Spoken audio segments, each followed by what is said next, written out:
कल्याण ग्रामीण मधल्या मतदारांनी दुबार मतदान केल्याचा आरोप राज ठाकरेंनी यावेळेला केला। कल्याणच्या 4,500 मतदारांनी मलबार हिलमध्ये मतदान केल्याचं राज ठाकरेंनी म्हटलंय। या मतदारांनी दोन ठिकाणी मतदान केल्याचा आरोप राज ठाकरेंनी केलाय आणि या दुबार मतदारांची त्यांनी यादीच दाखवली आहे। खरं तर हे 4,500 मतदार आहेत। 4,500 4,500 मतदार हे कल्याण ग्रामीण, डोंबिवली, मुरबाड आणि भिवंडी मधले मतदार आहेत।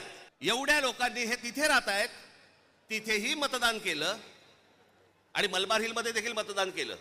ह्याच्यातली म्हणून मी आता जस्ट फक्त 3 नावं आणली आहेत। प्रभाकर तुकाराम पाटील, राम महादू भोईर आणि गजानन पुंडलिक भोईर ही त्यांची मतदार यादी आहे। या मतदार यादीमध्ये त्यांनी त्या मतदारसंघांमध्ये देखील मतदान केलेलं आहे आणि मलबार हिल मतदारसंघामध्ये देखील मतदान केलेलं आहे।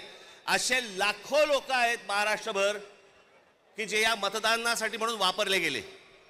निवडणूक घेण्याची घाई का करतात? साधी गोष्ट आहे, मतदार याद्या साफ करा आणि मतदार याद्या साफ केल्यानंतर त्या पूर्ण पारदर्शक केल्यावरती